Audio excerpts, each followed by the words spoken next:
대보각 선사어록 36번째 시간입니다. 13 부추밀 개신에 대한 답서, 첫 번째 답서 지난 시간에 이어서 보겠습니다.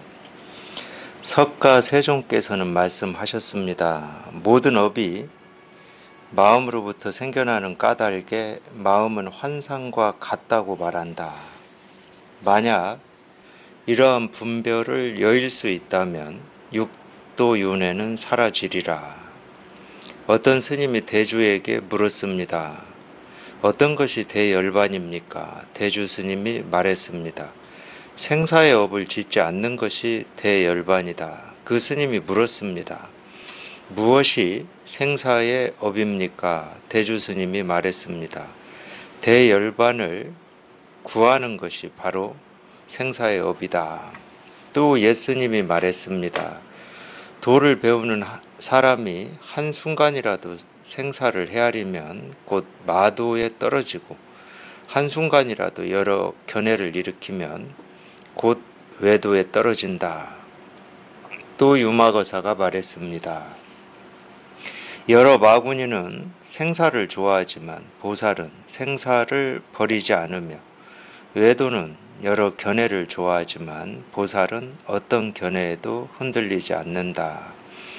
이것이 바로 지혜를 반려자로 삼는 것이며 지혜를 방편으로 삼는 것이며 지혜 위에서 평등한 자비를 행하는 것이며 지혜 위에서 온갖 불사를 하는 모습입니다. 이것은 다만 그들이 무한한 세월이 공하고 생사와 열반이 모두 적정임을 깨달았기 때문입니다. 아직 이와 같은 곳에 도달하지 못했다면 삿된 스승의 무리가 터무니없이 짓거리는 말에 속아서 귀신골 속으로 끌려들어가 눈을 감고 망상을 짓는 일이 절대 없도록 해야 합니다. 요즘은 조사의 도가 쇠미하여 이러한 무리가 3대나 조 알맹이처럼 많이 있습니다. 진실로 하나의 눈먼 사람이 여러 눈먼 사람을 이끌고 불 구덩이 속으로 들어가는 꼴이어서 매우 불쌍한 일입니다. 원컨대 공께서는 정신을 바짝 차리고 이러한 행동을 하지 마십시오. 여기까지 읽겠습니다. 여기까지 읽고 다시 한번 보겠습니다. 석가 세종께서는 말씀하셨습니다. 모든 업이 마음으로부터 생겨나는 까닭에 마음은 환상과 같다고 말한다. 만약 이러한 분별을 여일 수 있다면 육도윤회는 사라지리라. 모든 업이 마음으로부터 생겨난다. 당연히 그렇죠. 업이든 또는 업을 벗어났다고 하든 우리 분별이든 망상이든 밖에서 들어오는 건 없습니다. 다 마음에서 생겨나는 거지. 없는 게 나올 수는 또 없어요. 다 있는 것이 나올 수밖에 없는 거고, 물론 이제 이 마음이다 이럴 때 이 마음은 생각, 느낌, 감정이다 이렇게 생각하셔도 되고, 그렇게 읽으셔도 되고, 우리 본래 마음이다 이렇게 읽으셔도 사실은 아무런 상관이 없어요. 우리 본래 마음이라고 하는 것도 그냥 이름이 본래 마음이지, 이 본래 마음이라고 하는 게 이 분별 망상을 떠나서 따로 이 본래 마음이 있다 이제 이런 얘기는 아니거든요. 그러니까 우리가 이 마음이라는 말을 쓴다 그러면 어쩔 수 없이 이 마음에는 이 분별을 벗어난 그냥 이 진실이라고 하고 실상이라고 하는 이 측면과 이렇게 우리가 보고 듣고 느끼고 경험하는 이 분별하는 이 측면을 동시에 가지고 있는 거거든요. 우리 마음이라고 하는 것은. 그래서 마음이라는 말을 쓸 때는 어쩔 수가 없습니다.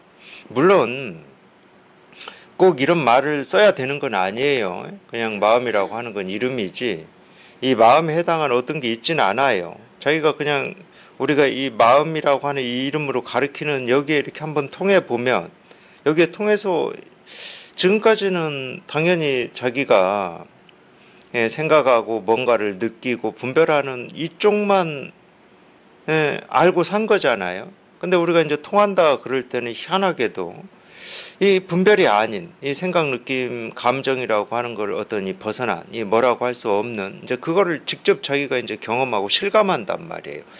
그러니까 이 분별 아닌 이 뭔가의 이 분별을 벗어났다라고 하는 이 뭔가라고 하는 여기에 이제 자기가 직접 경험을 해요. 이걸 뭐라고 말을 할 수는 없지만 그렇다고 하더라도 이제 처음에는 이걸 이렇게 경험을 하고 이걸 여기에 통하고 이걸 실감했다 하더라도 당연히 이거라고 하는 이것도 여태까지 자기가 이 나라고 여기고 살아왔던 이 생각, 느낀 감정으로 이거를 자꾸 이 생각의 영역으로 이 정리하고 확정하려고 하겠죠.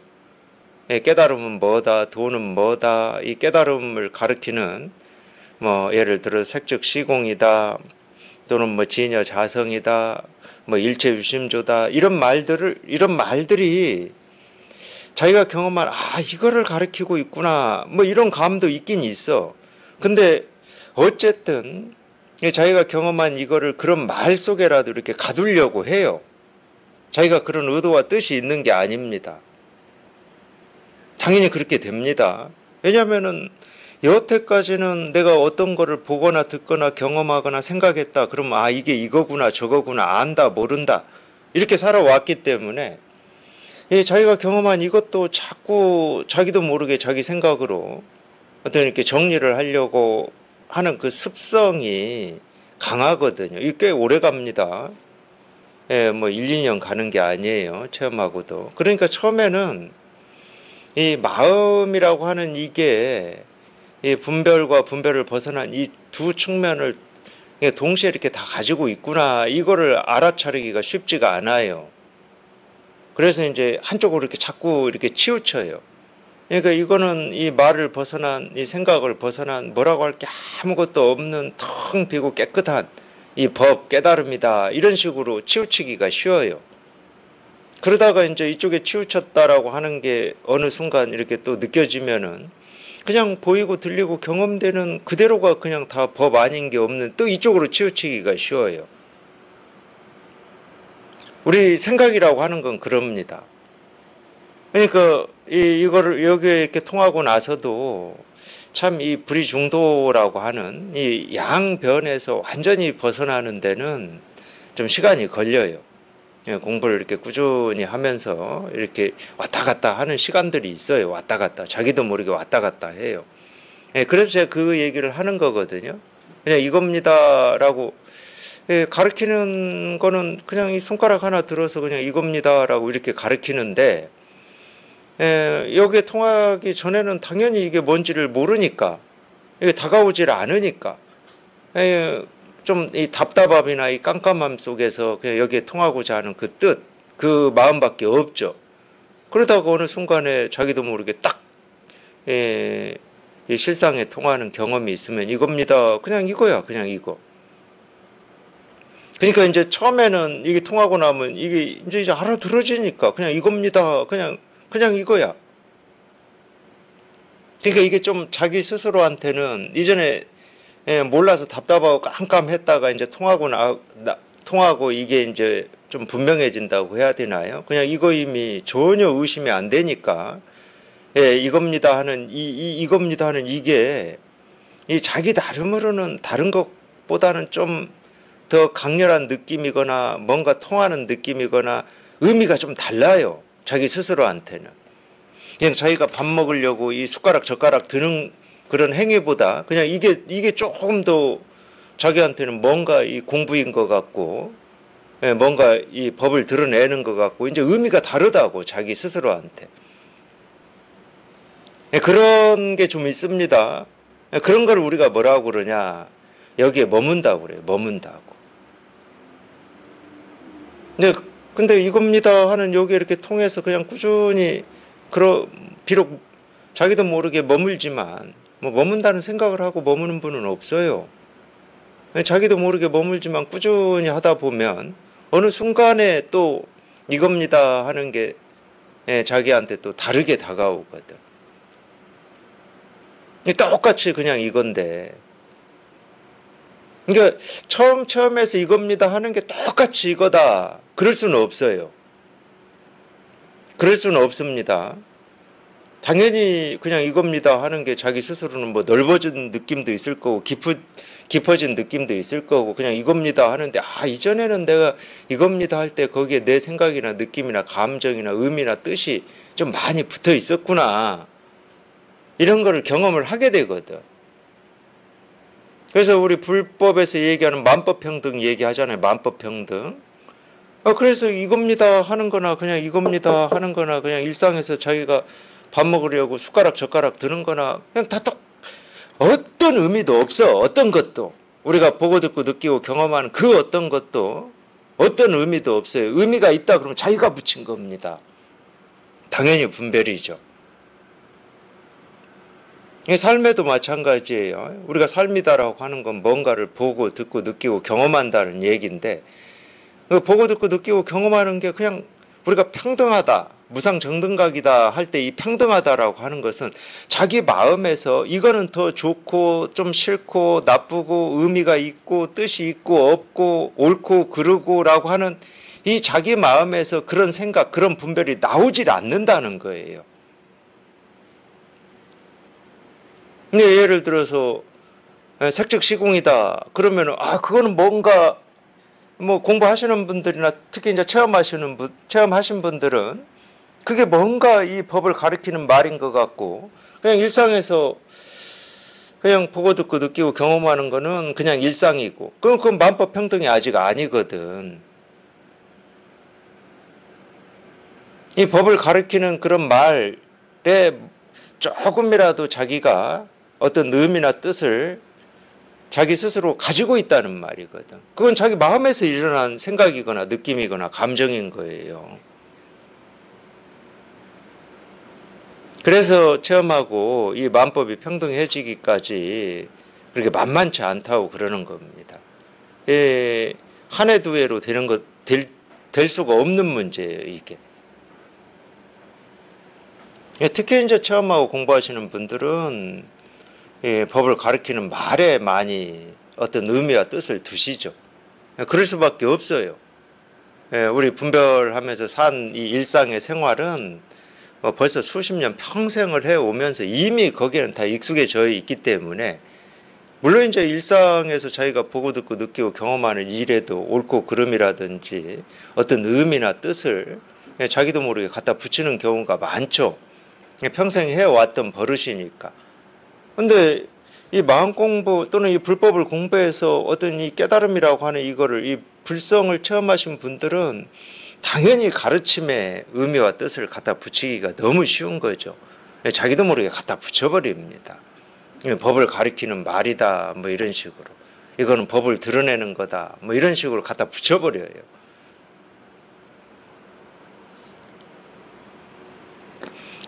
그렇든 저렇든 자기 마음에서 나오는 거예요. 마음 밖은 없어요.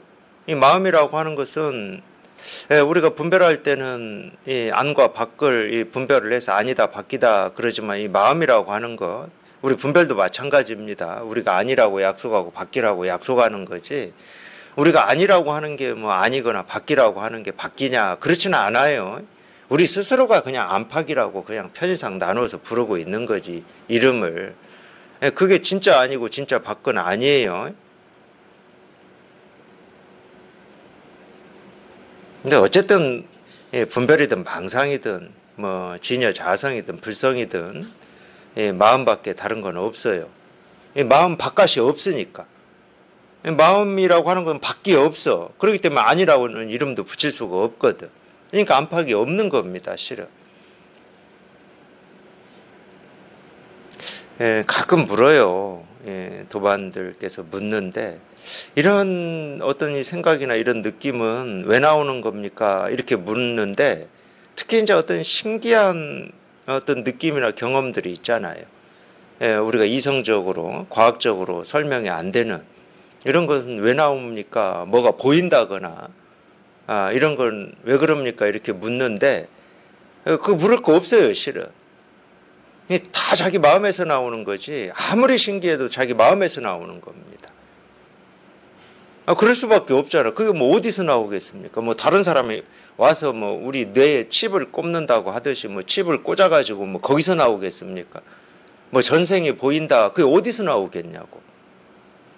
다 자기 마음에서 나오는 거예요. 아무리 그게 뭐 신기하다 하더라도. 근데 마음에는 안팎이 없는 겁니다.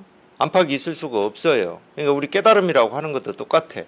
왜 우리가 이 깨달음이라고 하는 게 우리가 날 때부터 본래 다 갖추고 있고 쓰고 산다고 하느냐? 그 당연한 거잖아. 내가 뭘 애쓰고 노력을 한다고 해서 이게 밖에서 들을 리도 없고. 그렇다고 예를 들어서 우리가 농사 짓듯이 이 씨를 뿌려가지고 물 주고 잘 가꾸면 그 씨앗에서 싹이 나오고 거기에 뭐 오이도 달리고 호박도 달리고 그렇듯이 우리 마음에 뭐 그런 게 있어야 말이지.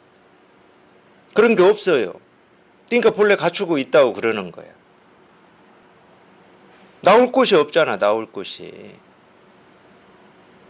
땅은 씨앗이라도 심으면 거기에서 뭐 싹이 나오고 뭐 열매도 생기고 그러겠지. 근데 우리 마음은 그런 게 없잖아. 하여튼 분별을 하면은 하여튼 좀 신기한 일에 속죠. 속을 수밖에 없어요. 그런 게 자기 마음에서 나온다고는 뭐 생각도 못하고 뭐 하여튼 신기하다고 그러지. 신기하다고 그럽니다. 근데 그걸 신기하다고 생각하는 그것도 자기가 하고 있는 거예요. 절대 밖에서 들을 수가 없어. 그 어떤 것도. 모든 업이 마음으로부터 생겨나는 까닭에 마음은 환상과 같다고 말한다. 그러니까 여기에서 이제 이 마음이라고 하는 것은 이제 우리 이 생각을 하는 거죠. 그러니까 우리 여기에서 이제 업이라는 말이 나왔는데 똑같은 말인데 이 전생의 업이다 그러면은 내가 지금을 우리가 현생이라고 그러니까 지금 이렇게 이 몸을 가지고 살아가는 보고 듣고 느끼고 살아가는 이걸 현생이라고 그러고 우리 머릿속에서는 이 현생이라고 하는 게 있으면 이 전생이라고 하는 것도 분별을 할 수가 있어요. 우리 머릿속에서는. 그게 사실이냐 사실이 아니냐는 중요하지 않습니다. 우리 머릿속에서는 다 이루어질 수가 있어요. 우리 머릿속에서는 그런 게 이루어질 수가 있기 때문에 우리가 뭐 신화라고 하는 것도 만들어지잖아. 소설도 만들어지고. 미래에는 오지도 않았지만 우리가 미래에 대해서 생각할 수가 있잖아요. 머릿속에서는 만들어지는 겁니다. 이거를 현생이라고 하는 순간 그럼 현생 전에 뭐가 있었을 거 아니야. 이게 만들어질 수가 있어요.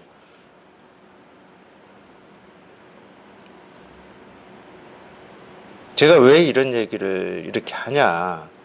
좀 불교를 오래 공부했다고 하시는 분들도 참 이런 때 보면은 참 생각이라고 하는 참 그런 생각, 허망한 생각이고 쓸데없는 생각인데 전생이 있다고 그래 자꾸.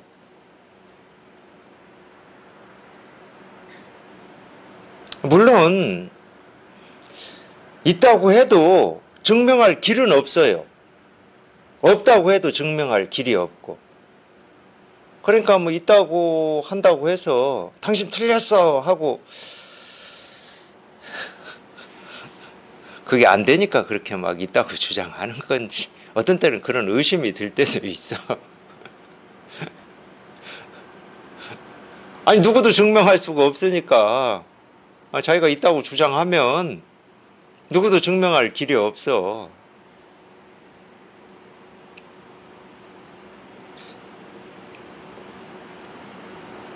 근데 뭐 불교를 공부 안 한 사람들이 그렇게 하는 거야. 뭐 당연히 자기 생각을 믿고 의지해서밖에 못 사니까 그런 분별을 할 수가 있지. 분별밖에 못 하니까. 근데 불교를 좀 공부했다는 사람들도 참 그 부분에서 자기 생각을 벗어나지를 못하고 자꾸 뭐가 있다. 불법이라고 하는 건 간단한 건데 없는 걸 있다고만 하지 마라. 간단한 거예요. 있다고 하는 건 뭐냐? 다 생각이라는 거예요. 현생이다 하는 것도 생각이고 전생이다 하는 것도 생각이고 불교의 가르침은 간단하거든. 삶이다 생각이고 죽음이다 생각이거든.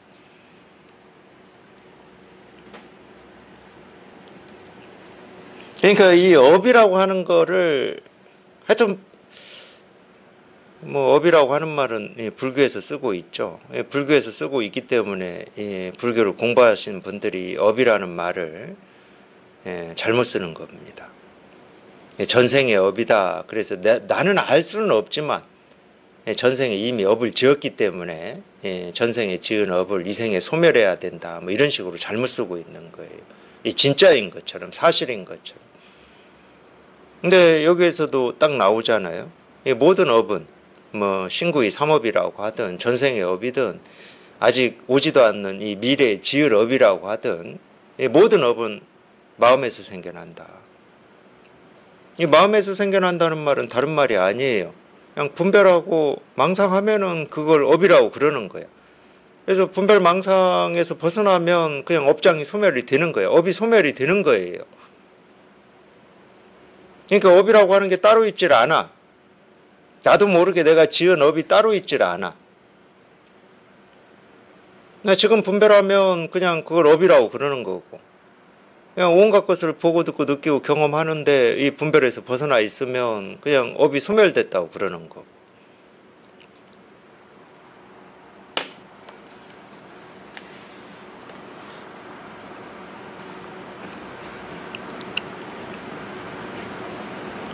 그러니까 환상과 같다고 그러는 거죠. 실체가 없으니까. 우리가 업이라는 말을 하고는 있지만 그 실체가 없잖아요. 우리 분별망상이라고 하는 게 무슨 실체가 있습니까? 없는 귀신이나 도깨비가 있다고 보이는 거하고 똑같은 건데 실체가 없어요. 근데 내 눈에는 그게 보이고 느껴지는 것처럼 이렇게 착각을 하는 거지. 그러니까 환상과 같다고 그러는 거예요.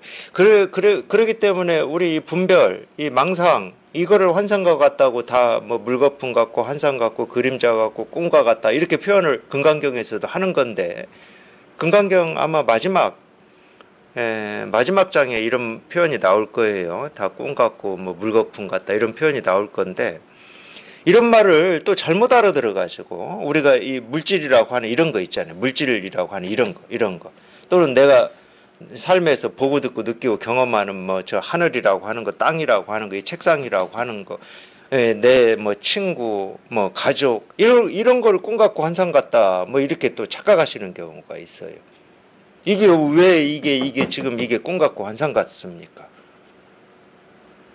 이거에 대해서 뭐 이런 느낌, 저런 생각, 이런 분별, 저런 분별하는 그게 환상 같고 꿈과 같은 거지. 근데 그렇게는 얘기할 수 있어요. 이거를 책상이라는 이름으로 부른다. 그 이름은 꿈 같고 환상 같아요. 왜냐하면 책상이라는 이름에는 이게 없거든. 책상이라는 이름에 이게 있는 게 아닙니다. 얘는 책상이라는 이름을 부르기 전에도 책상이라는 이름이 없어도 아무 상관이 없어요. 얘는. 그러니까 이거를 꿈 같고 환상 같다 이렇게 표현하는 게 아닙니다. 물질 세계를 꿈 같고 환상 같다고 하는 게 아니야. 자기 생각, 느낀 감정을 실체가 있다고 착각하는 그게 사실은 생각은 다 꿈 같고 환상 같죠. 생각이라고 하는 거는 아무 실체가 없는 겁니다. 말도 실체가 없어요. 생각에서 나오는 게 말이거든. 말은 떨어지자마자 이미 이 허공 속에서 흔적도 없이 사라져버립니다. 모습이 없잖아요. 말이라고 하는 게.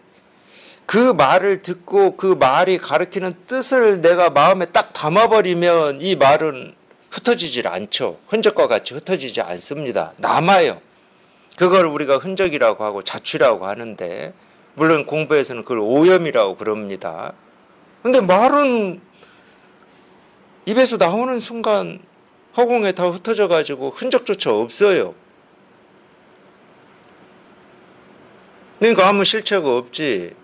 근데 그걸 있다고 착각을 한다. 그러면 그걸 꿈 같고 환상 같다고 그러는 거지. 꿈 같고 환상 같은 걸 붙들고 사실이라고 여기니까. 그런 거를 우리가 꿈 같고 환상 같다고 그러는 거지.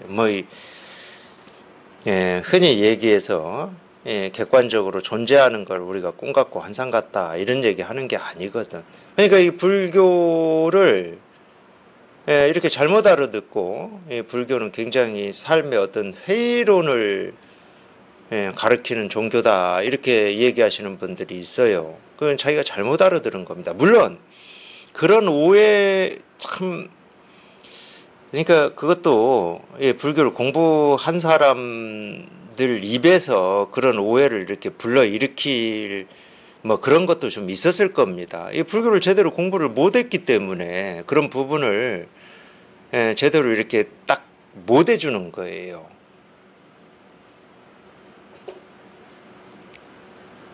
이 업이라고 하는 것도 마찬가지입니다. 이 업이라는 말을 제일 많이 쓰고 있는 게 불교계예요, 불교계. 근데 이 업이라고 하는 이 한 글자를 제대로 얘기해 주는 데는 극히 드물어요. 왜 이 업이라고 하는 게 우리 분별망상인지 이거를 얘기해 주는 데가 드물어. 그냥 전생에 지었다 이거예요, 그냥. 물론 그렇게 방편으로는 얘기할 수 있습니다. 방편으로는 충분히 어떤 지금 생 말고 전생이 있어서 그때 지었다는 말이 아니고 지금까지 태어나서 이날 이때까지 분별망상만 해왔다 이런 측면으로는 방편으로 충분히 얘기할 수가 있어요. 근데 실제로는 방편으로는 우리가 전생이니 현생이니 뭐 내생이니 이런 얘기를 할 수 있지만 저희가 여기 딱 통해서 이게 이렇게 한번 실감이 돼 보면 여기는 뭐 전생 현생 내생이라고 할 게 아무것도 없어. 뭐라고 할 게 아무것도 없어. 세울 게 없어. 세울 게. 세우면 머무는 거예요. 아무 세울 게 없고 머물 게 없기 때문에 이 불법을 자꾸 무주법이라고 그러는 겁니다. 근데 뭐라고 할 게 아무것도 없어요. 그러니까 입으로는 무주라고 해놓고 엉뚱한 소리들을 해대니까 입으로는 무의라고 하면서 엉뚱한 이야기들을 해버리고 그러니까 저희가 여기 통해 보면 이 업이라고 하는 것도 그냥 이 분별망상을 업이라고 하는 거구나. 신구의 삼업이다. 뭐 스스로 실감하고 스스로 분명해질 수가 있는데 물론 좀 이 나라고 하는 이 생각이 깊이 이렇게 뿌리를 내리고 있으면 그런 점은 있겠죠.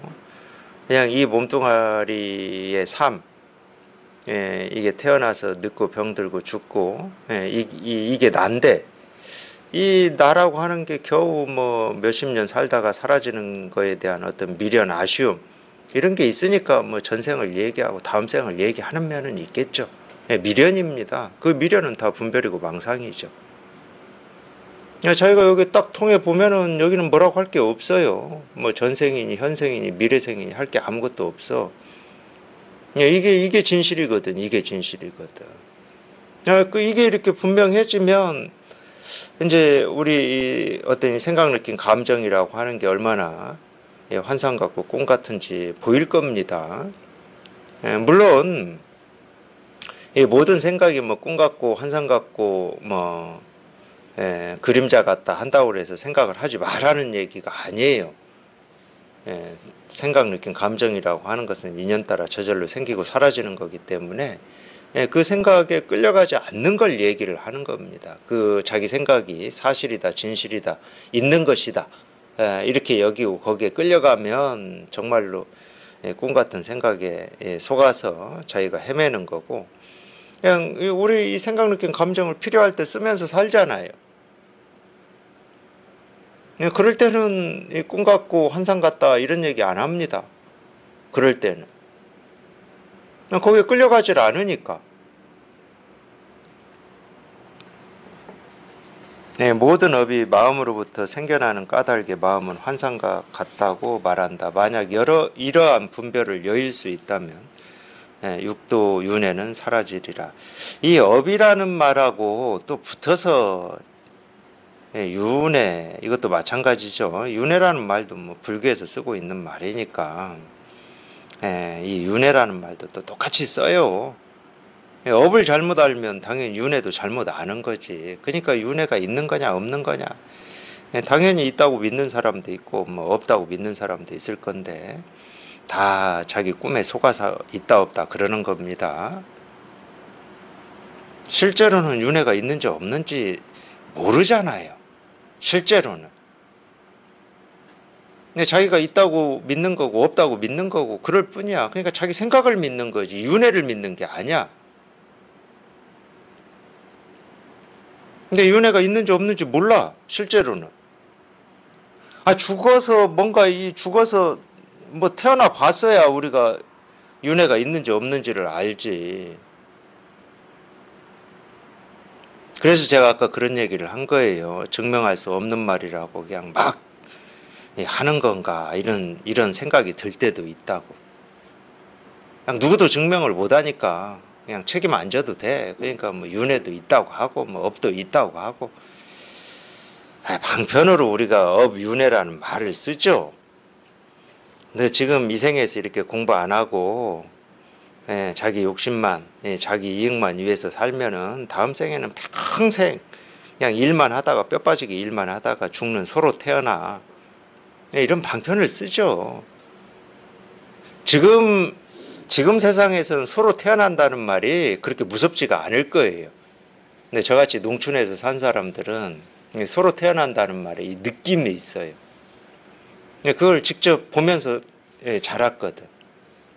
이 소가, 물론 이제 농촌에서는 이 소라고 하는 게 엄청난 재산입니다. 지금으로 치면은 고급 차라고 해야 되려나요? 고급 차? 우리 타고 다니는 차? 그 정도로 농촌에서는 재산 목록의 첫 번째였어요. 소라고 하는 게. 모든 농사일을 소로 하니까 뭐 밭 갈고 농 갈고 뭐 다 소로 합니다. 근데 제 기억에도 당연히 어릴 때부터 이 소라고 하는 이 동물은 우리 농사일에 좀 필수적인 그런 동물이고 어른들이 참 귀하게 여겨요. 그러기 때문에. 근데 이제 제 어떤 이 경험에 이 소가 이렇게 참 불쌍하다라고 이렇게 느껴진 경험이 있었는데, 당연히 이제 밭은 물을 채워서 뭐 이렇게 일하지 않는 곳이잖아요. 근데 노는 처음에 땅을 이 쟁기로 뒤집어 엎을 때는 물이 없습니다. 그게 이제 이 봄에 논을 갈아요. 제 기억으로는 봄에. 그때는 물이 없어요. 그럼 논을 엎으면 모를 심을 수가 없잖아. 갈아엎으면 이제 거기를 물을 채워가지고 이제 이 쟁기 말고 그걸 썰애라고 그러는데, 하여튼 썰애는 이 흙을 이렇게 고르게 이렇게 펴는 역할을 하는 거예요. 그러니까 물속에서 이제 물을 첨벙첨벙 걸어 다니면서 이 썰애를 끌고 다녀야 돼요, 소가. 근데 뭐 이 마른 논 쟁기질도 소한테는 벅찬 일이겠지만, 물이 차 있는 논에서 이 썰애질하는 소도 굉장히 벅찬 일입니다. 제가 어릴 때 본 느낌은 그래요. 근데 왜, 제가 듣기는 했는데, 왜 그런 일은 더 힘센 숫소를 시키지 암소 가지고 하는지를 모르겠어. 수소가 더 힘이 셀 거 아니에요.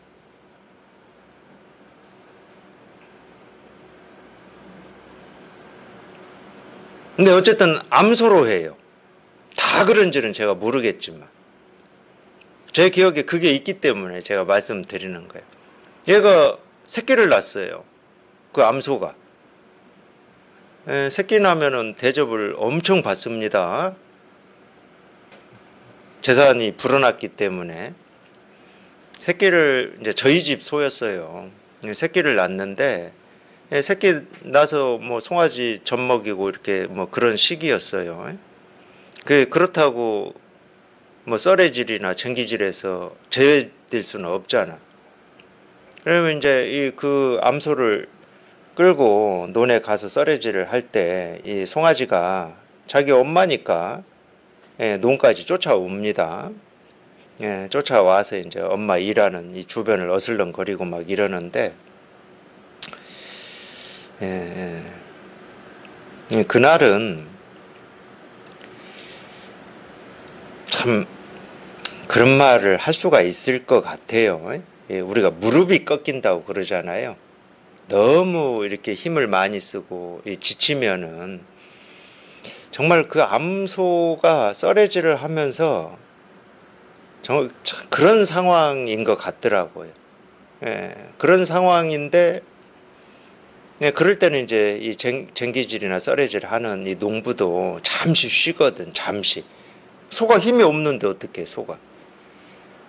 그래서 무릎이 꺾일 만큼 힘들어하는 이 암소인데 그 사이에 잠시 쉬니까 그 사이에 송아지가 가서 엄마 젖을 먹겠다고 파고들더라고요. 제가 그때 참 소가 불쌍하구나 이런 느낌이 들 때가 있어요. 제 경험으로. 그러니까 옛날 선사들은 지금 이 생에 너 그렇게 게으르게 살면 게으르다는 말은 먹고 사는 일을 열심히 않는다 이 말이 아니에요.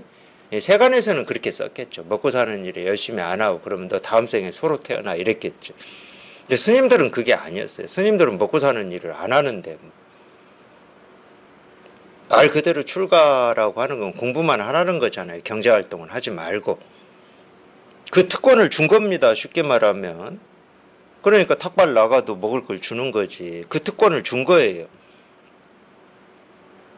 근데 공부를 안 하고 빈둥빈둥 거리니까 게으르다고 그러는 거예요. 자기 역할이 딱 그거야. 공부하는 거야, 공부. 공부해서 부처님 법을 깨달아서 부처님 은혜를 갚으면서 사는 게 이제 우리가 출가야, 쉽게 말하면. 근데 그걸 안 하니까 방편으로 충분히 그런 말을 할 수가 있지. 너 지금 이 생에서 이렇게 살면 다음 생에 반드시 너 소로 태어나. 저기 아랫마을 평생 그냥 일만 하다가 죽을 소로 태어나. 이제 이렇게 얘기를 하겠죠. 우리가 그럴 때 방편으로 뭐 업을 얘기하고 윤회를 얘기하는 거지. 당연히 방편으로 하는 거죠. 공부하라고. 공부는 이 생에서밖에 못 한다니까. 다음 생은 몰라 우리가. 전생에도 했는지 안 했는지 몰라. 그러니까 그런 건 논할 필요가 없어. 그러니까 우리가 뭐 마음 공부다 종교다 한다고 해서 뭐 이 상식적이지 않은 얘기를 하는 게 아닙니다. 실은 자기가 여기 딱 통해 보면 이게 현실이거든. 그러니까 현실적인 이야기를 하는 거지. 뭐 증명되지 않는 뭐 그런 얘기를 하는 게 종교가 아니에요. 증명도 안 되는 무슨 전생에 뭐 업이 있니 없니 윤회를 하니 마니 이런 얘기를 하는 게 아니야. 그런 말은 전부 방편이죠. 지금 공부하라고. 지금 공부해서 깨달아 가지고 이 깨달음 속에서 살으라고. 이 깨달음 속에서 산다는 게 그 어떤 거에도 걸리지 않고 번뇌 없이 사는 거거든. 그러니까 이런 말을 하는 거죠. 그리고 또 한 가지는 업이 있다 없다 윤회가 있다 없다가 뭐가 중요하겠습니까? 업이 있고 윤회가 있다 하더라도 우리가 이 업에서 벗어나고 윤회에서 벗어나려고 공부를 하는 거잖아. 결국은. 그러니까 그 있다 없다가 뭐가 중요하겠냐고. 있어도 벗어나야 돼. 없다 하더라도 없다는 생각에서도 벗어나야 돼. 그러니까 실은 있다 없다가 하나도 안 중요한데 모르겠어요. 뭐 그렇게만 쓴다 그러면은 뭐 윤회라고 하는 이 방편, 이 업이라고 하는 방편도 좋은 방편이죠. 그렇게만 쓸 수 있다 그러면은. 근데 자꾸 사실처럼 얘기를 해가지고 그렇지 않아도 분별망상밖에 못하는데 분별망상한다라고 하는 것은 뭔가에 의지한다는 말입니다. 뭔가 이렇게 의지밖에 못하고 살고 있는데 불교를 알기 전에도 뭔가에 의지밖에 못하고 살았던 이 중생을 불교의 이 가르침이라고 하는 뭐 윤회니 업이니 이런 거에 또 의지하게 만드는 거는 말 그대로 장님이 장님을 이끌고 위험한 뭐 지역을 이끌고 건너가는 행위다 이렇게밖에 얘기를 못하죠. 윤회가 있다, 업이 있다라고 믿고 있는 사람도 찾아오면은 그 있다라고 하는 생각을 그냥 당장에 깨서 있는 거하고 없는 거하고 아무런 상관없이 자기 본성에 이렇게 통하게 해주는 게 선지식이고 가르침이야죠. 이러한 분별을 여일 수만 있다면, 이러한 분별은 있다 없다라고 하는 게 분별입니다. 그렇기 때문에 이러한 분별을 여일 수 있다, 그냥 있다 없다, 그게 뭐든 육도 윤회든 업이든 부처든 깨달음이든 진여 자성이든 그게 뭐든 분별 망상만 그러는 게 아니고 깨달음, 뭐 진여 자성, 본래 마음, 뭐 이런 거다 하더라도 있다 없다라고 하는 그 생각에서 벗어나는 게 진짜 부처고 진짜 깨달음이고 진짜 진여 자성이라고 하는 거거든요. 그러니까 그게 어떤 생각이든 어떤 말이든 어떤 개념이든 거기에서 벗어날 수만 있다면, 다 벗어나면 다 사라지는 거지. 그게 어떤 생각이든 벗어나면 다 사라지는 거죠. 어떤 스님이 대주에게 물었습니다. 어떤 것이 대열반입니까? 이 대열반이라는 이 한자말은 반열반이죠. 반열반. 반열반이라는 말을 들어보셨을 겁니다. 한자말이에요. 반열반. 물론 이 반열반이라고 하는 건 다 음차된 말입니다. 열반, 음차예요. 니르바나인가 이런 말을 중국에서는 열반이라는 말로 표현을 한 거예요. 좀 비슷하잖아요. 비슷해요. 이 반이라는 말은 여기서는 이제 대로 표현을 했는데 온전하다 뭐 이런 뜻이에요. 반열반이라는 말을 많이 쓰는데 똑같은 말입니다. 그러니까 열반이라는 말이나 열반이라는 말은 정멸이거든요. 정멸? 뜻은 정멸이에요. 다 사라졌다는 얘기입니다. 다 사라졌다라고 하는 말을 쉬운 말로 하면은 뭐라고 할 게 없다. 그냥 깨끗하다, 텅 비어있다 이렇게도 표현을 해요.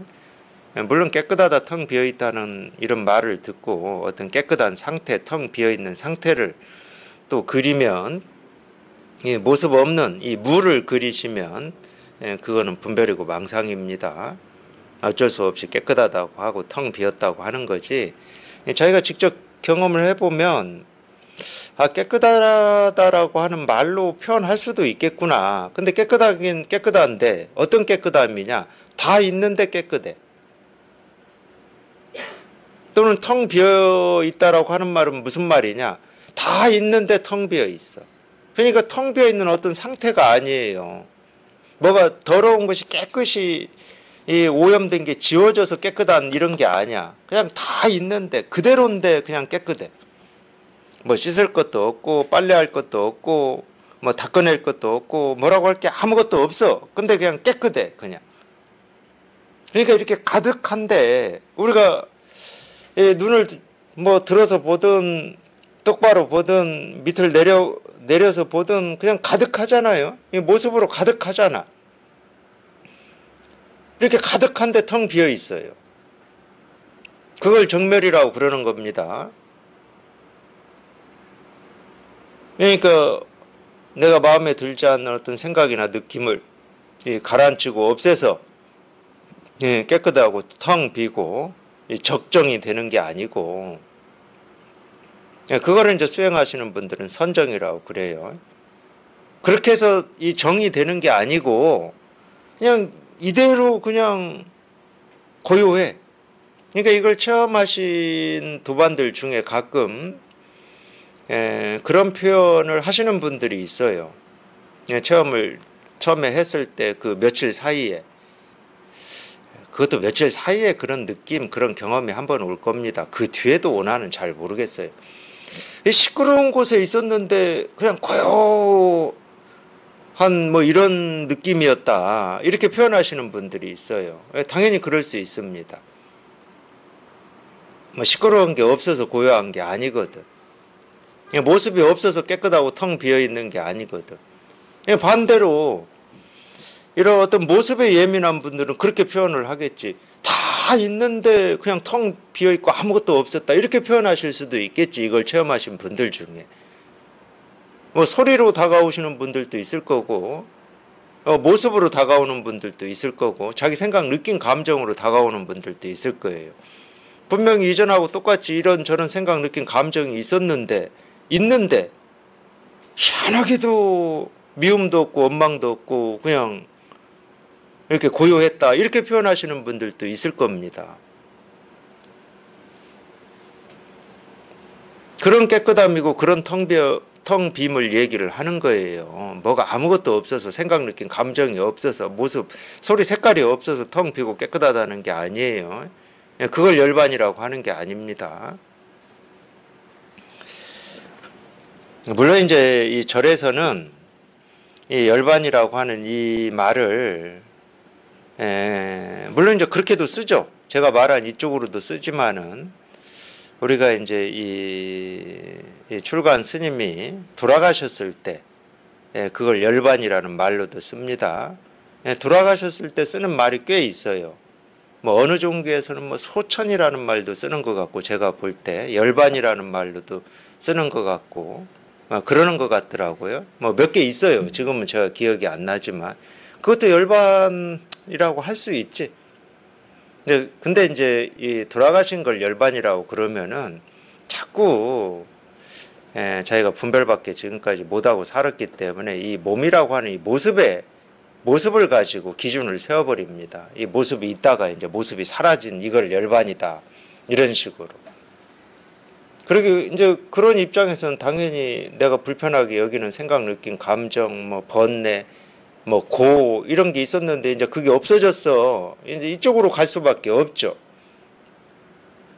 근데 이 불법에서 얘기할 때는 이 열반이라고 하는 게 뭐가 없어져서 열반이라고 하는 게 아닙니다. 모습이 없고 소리가 없고 생각이 없고 감정이 없어서 열반이라고 하는 게 아니에요. 그대로 다 있는데 그러니까 아무것도 손댈 게 없다고 그러잖아요. 그냥 그대로 다 있어요. 다 있는데 희한하게도 아무것도 없어. 아무것도 손댈 게 없고 아무것도 할 게 없어. 그러니까 아무 할 게 없다 이 말도 똑같은 말이에요.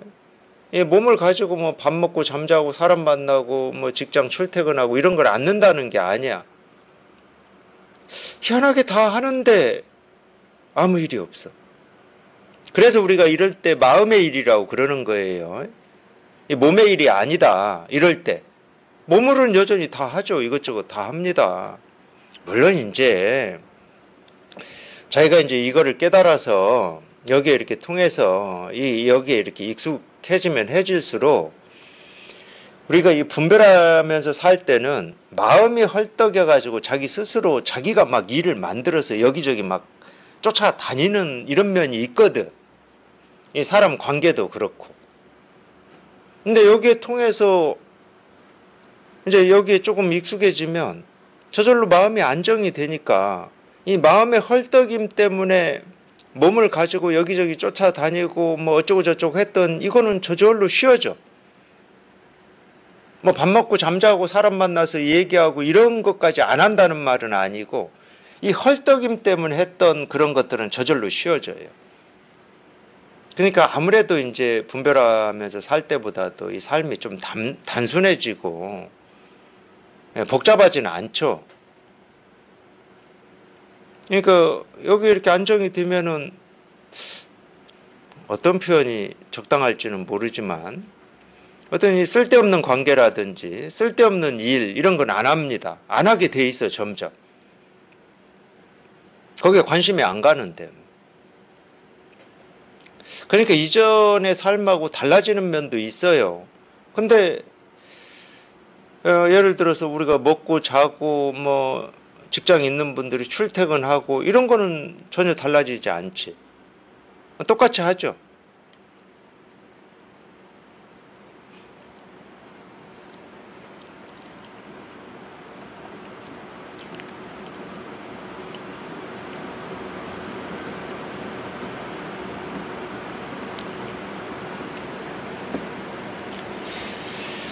어떤 스님이 대주에게 물었습니다. 어떤 것이 대열반입니까? 그러니까 도가 뭡니까? 이렇게 물은 거하고 똑같아요.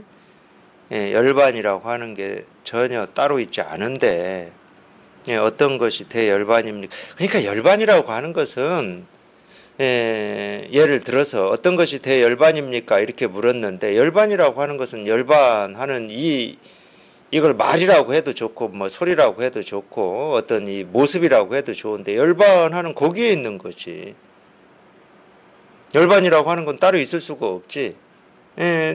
열반이라고 하는 걸 그리는 순간 그거는 환상과 같은 거죠.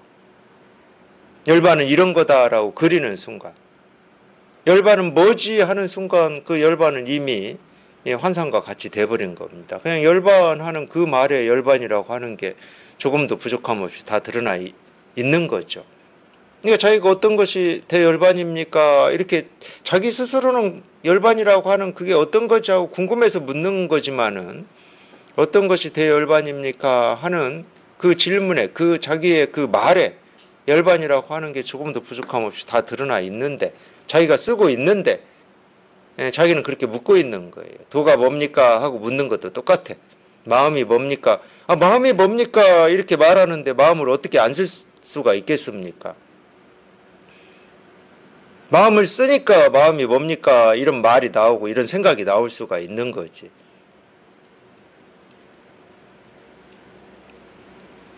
자기가 다 하고 있으면서 자꾸 그래서 밖을 향해 찾는다고 그러거든. 자기가 다 하고 있으면서 열반이라고 하는 게 뭐지 하고 열반이 따로 있다고 여기는 거니까 밖을 향한다고 그러는 거예요. 물론 세속에서는 그렇게 공부해야 됩니다. 열반이라고 하는 뜻이 있거든. 만약에 이런 말을 세속에서 한다 그럼 누가 듣겠어요? 열반이라고 하는 건 열반하는 그 말에 다 드러나 있다 그럼 누가 듣겠냐고.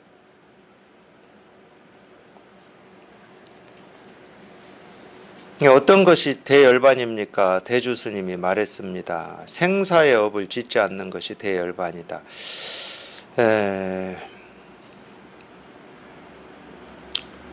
틀린 말은 아니에요.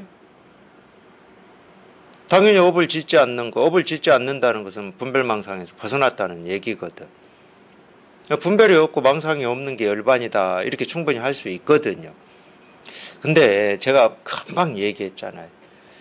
묻는 스스로가 이 묻는 말로 묻는 행동으로 그 열반이라고 하는 걸 다 쓰고 있고 부여주고 있고 실현하고 있어요.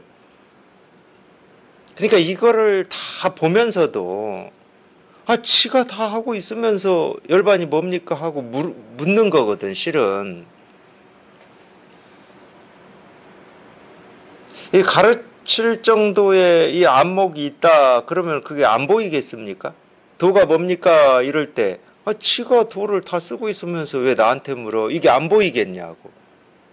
참 그게 보이는데도 또 물으면은 일단 그거는 놔두고 거기까지는 일단 양보해. 그냥 양보하고 이렇게 말을 해준다. 생사의 업을 짓지 않는 것이 대열반이다 이렇게. 그래서 옛날 선사들이 구업을 짓는 걸 두려워하지 않고 한마디 하겠다 이런 말들을 하시는 거예요. 이렇게 말할 이유가 하나도 없거든.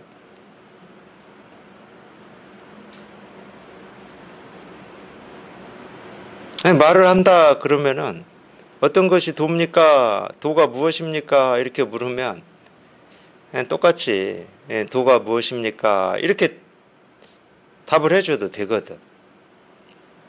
다른 말 할 필요 없이 이 말 저 말 하면은 또 그 말을 쫓아가고 그 말에서 헤맬 수 있는 가능성이 많으니까 도가 무엇입니까? 뭐 어쩔 수 없이 그것도 뭐 그렇게 해줘도 되거든.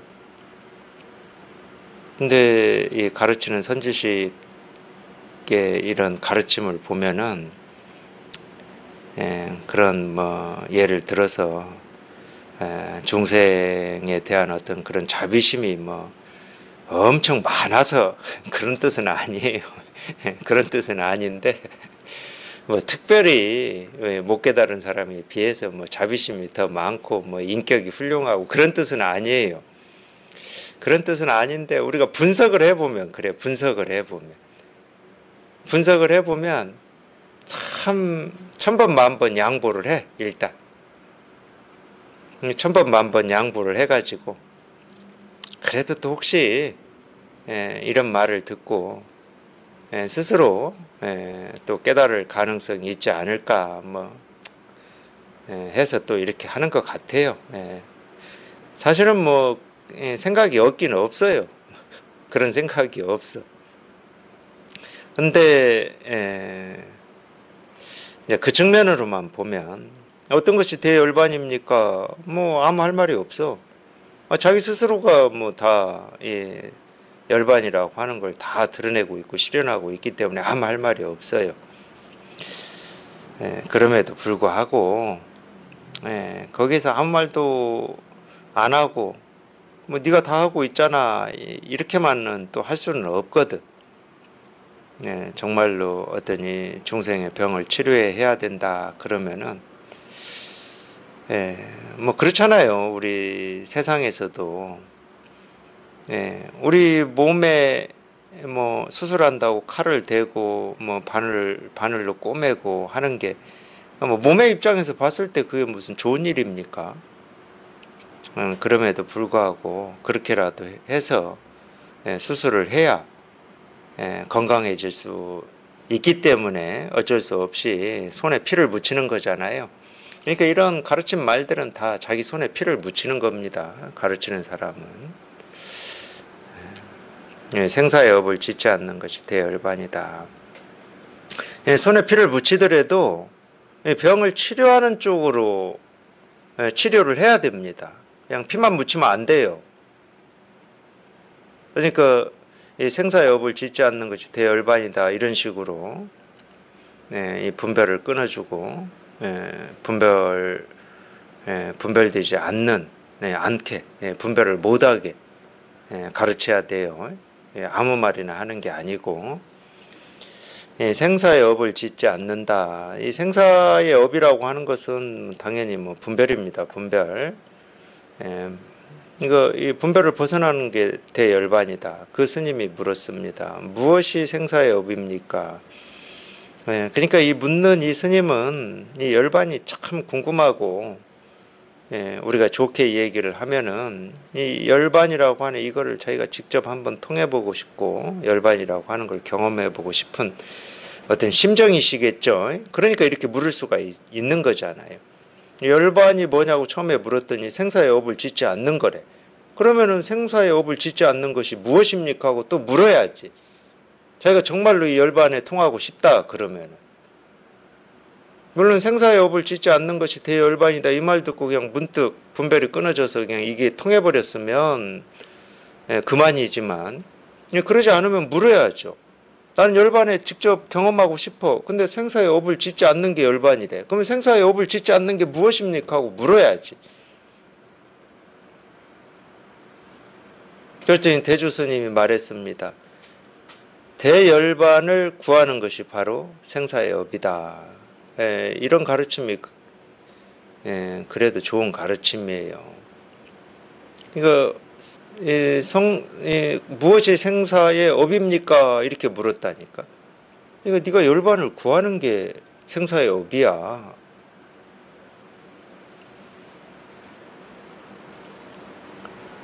이런 가르침이 좋은 거예요. 그러기 때문에.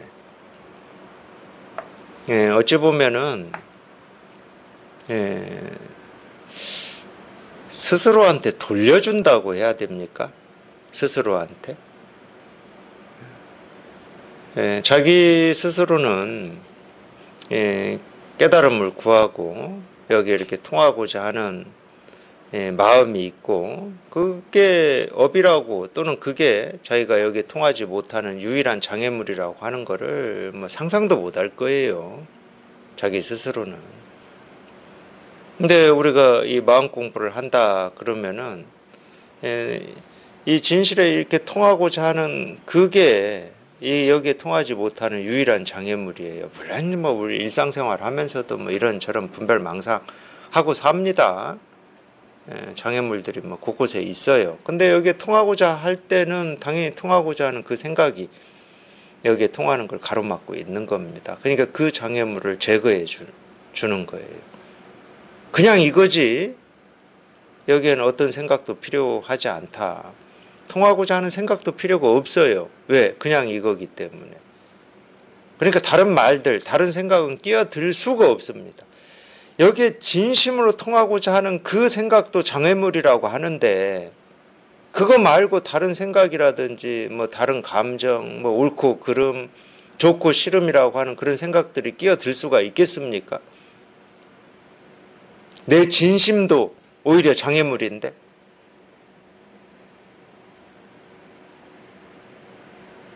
그러니까 그냥 이거라고 그러는 거예요. 아무 생각도 필요하지가 않다. 그냥 이거밖에 없다. 그냥 이 일이다. 어떤 것도 필요하지 않습니다. 지금보다 좀 나아져야지 당연히 생각이에요. 그 생각이 가로막고 있는 겁니다. 나아지는 거를. 그 생각만 사라지면 온전해. 물론 안 사라져도 온전해. 근데 자기는 온전하지 않잖아. 그 생각 때문에. 그 생각을 한다는 것은 지금 자기는 온전하지 않다는 말이거든. 그 생각 때문에 온전하지 않은 거예요. 그 생각만 아니면 온전해요. 그러니까 아무런 생각이 필요가 없어요. 그냥 이거야, 그냥 이거. 그냥 이겁니다. 그냥 이 일이고, 이거밖에 없는 거예요.